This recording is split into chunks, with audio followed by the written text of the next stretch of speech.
Ward సభల్లో చూస్తే పాపం ప్రజలు మేము ఎన్నిసార్లు దరఖాస్తులు పెట్టాలి, ఇప్పటికీ చాలా సార్లు దరఖాస్తులు పెట్టాము. దరఖాస్తులు పెట్టినప్పుడల్లా దరఖాస్తుకు 5 రూపాయలు, జిరాక్స్లకు 10 రూపాయలు, అదేవిధంగా సిద్దిపేటకు పోయి ఇవన్నీ తెచ్చుకోవడానికి, జిరాక్సులు తెచ్చుకోవడానికి పెట్రోల్కి 20 రూపాయలు, మొత్తంగా దరఖాస్తు పెట్టినప్పుడల్లా 30-40 రూపాయలు ఖర్చు అవుతా ఉంది.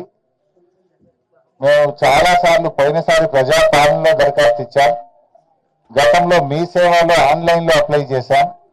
మళ్ళీ ఇప్పుడు దరఖాస్తులు ఇవ్వమని దరఖాస్తుల పేరు మీద కార్యయాపన చేస్తున్నారని చెప్పి ప్రజలు తీవ్రమైన ఆగ్రహాన్ని వ్యక్తం చేస్తా ఉన్నారు. గతంలో ప్రజాపాలనలో రేషన్ కార్డులకు దరఖాస్తు ఇస్తే ప్రభుత్వం వాటిని ఆన్లైన్ చేయకపోవడం వల్ల, ప్రభుత్వం ఆ దరఖాస్తులను కట్టన కట్టి మూలకు పడేయడం వల్ల ఇవాళ వాళ్ళ పేర్లు జాబితాలో కనబడడం లేదు. అధికారులు నిలదీస్తే మళ్ళీ దరఖాస్తు ఇవ్వండి, మళ్ళా చూస్తామని చెప్తున్నారు. ఇప్పుడు ప్రభుత్వం వచ్చి 13 నెలల తర్వాత కూడా దరఖాస్తుల పేరు మీద కార్యయాపన చేస్తూ ప్రజల్ని మోసపుచ్చుతా ఉన్నారు. అబద్ధాల పునాదుల మీద అధికారంలోకి వచ్చిన కాంగ్రెస్ పార్టీ ఇవాళ ప్రభుత్వంలో పాలనలో కూడా అబద్ధాల పరంపరనే కొనసాగిస్తా ఉన్నారు. పాలనలో కూడా అబద్ధాల పరంపరనే కొనసాగిస్తున్నారు. 13 నెలలైన ప్రజలకు ఇచ్చిన హామీలు ఒక్కటి కూడా అమలుకు నోచుకోలేదు. అప్పుడేమో అందరికీ పరమాన్నం పెడతామన్నారు, ఇప్పుడు అడిగితే పంగనామాలు పెడుతున్నారు. ఎలక్షన్ల ముందు అందరికీ పరమాన్నం అన్నారు, ఇప్పుడేమో పంగనామాలు పెడుతున్నారు అడిగితే. ఇది కాంగ్రెస్ తీరు. ముఖ్యంగా ఇవాళ నేను ఆశ్చర్యానికి లోనైనాను. చిన్న గ్రామం గాడిచెర్లపల్లి, చాలా చిన్న గ్రామము. ఇది మున్సిపల్లో భాగంగా ఉంటుంది. ముఖ్యమంత్రి రేవంత్ రెడ్డి ఏమో రుణమాఫీ అయ్యేపోయింది, ఇక అడిగేదే లేదు, మొత్తం అయ్యేపోయిందని చేతుల్లో ఆడుతుంది. కానీ గాడిచెర్లపల్లి గ్రామంలో చూస్తే రుణమాఫీ కాలేదని ఇంతమంది దరఖాస్తులు ఇచ్చారు. నాకు ఇన్ని దరఖాస్తులు వచ్చినాయి. అందులో 1,00,000 లోపు ఉన్నాయి, 2 లక్షల లోపు ఉన్నాయి, 2 లక్షల మీద ఉన్నాయి. రేవంత్ రెడ్డి ఏమో రుణమాఫీ అయిపోయింది అని హైదరాబాద్ లో కూర్చొని మాట్లాడుతున్నారు.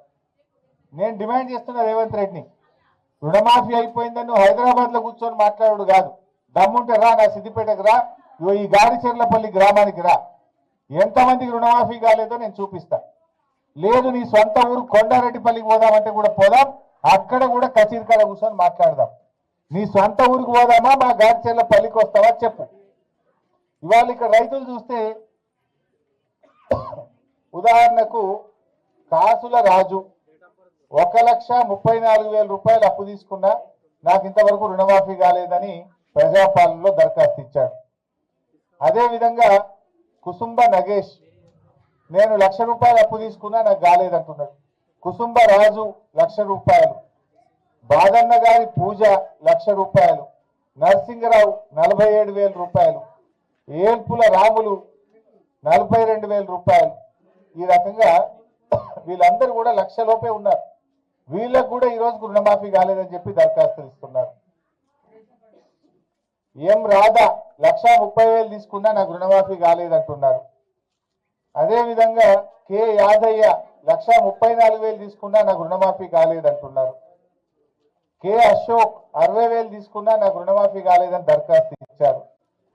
కె నగేష్ 89,000 నేను లోన్ తీసుకున్నా, నాకు రుణమాఫీ కాలేదని దరఖాస్తు ఇచ్చారు.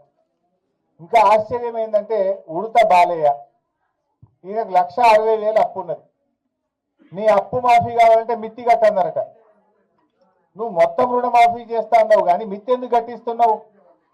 మొత్తం వడ్డీతో సహా 2 లక్షల రుణమాఫీ చేస్తా అని ఆ రోజు ఎలక్షన్ల ముందు ఊరిచ్చినావు. ఎవరైనా రుణమాఫీ అయితే మళ్ళా తెచ్చుకోండి, నేను రాగానే మళ్ళా మాఫీ చేస్తా అని చెప్పి ఆ రోజు ఊరిచ్చినావు. మరి ఉడత బాలయ్యకు 1,60,000 అప్పు ఉంటే మీద మిత్తి 13,000 ఎందుకు కట్టమన్నావు? పాపం ఆయన నమ్మి 13,000 మిత్తి కట్టిండు. ఇవాళకి ఆ 1,60,000 ఇంకా రుణమాఫీ కాలేదు. అదేవిధంగా ఇదే ఊర్లో మడిగే సుధాకర్, మరిజ సుధాకర్ 1,90,000 అప్పు తీసుకున్నాడు. ఆయనకేం చెప్పిన 25,000 మిత్తి కడితే నీకు 1,90,000 మాఫ్ అయింది అన్నారు. ఎందుకు కట్టాలి? నువ్వు వడ్డీతో సహా పూర్తి రుణమాఫీ చేస్తా అని చెప్పి పాక్షిక రుణమాఫీ చేస్తున్నావు. పాపమా సుధాకర్ నమ్మి 25,000 రూపాయలు అప్పుకు తెచ్చి మిత్తి కట్టిండు బ్యాంకులో, కట్టి 6 నెలలైంది. ఈ రోజుకు సుధాకర్కు 1,90,000 రుణమాఫీ కాలేదు. ఇట్లా చెప్పుకుంటూ పోతే మోకిడి మోహన్ రావట 1,05,000 రూపాయలు, ఈయనకు రుణమాఫీ కాలేదు. సుందు బాలరాజు 57,000 మాఫీ కాలేదు. సిద్ధన్నపేట రాజయ్య 1,60,000 మాఫీ కాలేదు. ఎల్లుపల్లి రాజమల్లు 50,000 మాఫీ కాలేదు. పూసల తిరుపతి 98,000 మాఫీ కాలేదు. కొమ్ము దేవవ్వ 1,30,000 మాఫీ కాలేదు. ఇట్లా ఎంతో మంది, ఇక చెప్పుకుంటూ పోతే చాలా మంది ఉన్నారు. వాస్తవానికి ఇంకా కొంతమంది రేవంత్ రెడ్డి మాట నమ్మి ఆగమైపోయింది. ఈ గారిచెర్లపల్లి గ్రామంలో సత్తయ్య అనే రైతు, ఆయనకు 2 లక్షల మీద అప్పు ఉన్నది. ఉంటే 68,000 బ్యాంక్ రిసిప్ట్ 68,500 రూపాయలు నువ్వు మీద 2 లక్షల మీద ఉన్నది నువ్వు కడితే తెల్లారే పైసలు వేస్తాను రేవంత్ రెడ్డి చెప్పిండు.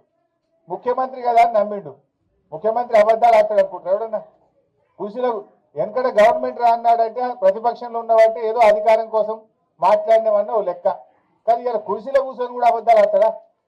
రేవంత్ రెడ్డి మాటలు నమ్మి పాపం ఈ సత్తయ్య 68,500 3 రూపాయల మిత్తికి తెచ్చి కట్టిండు.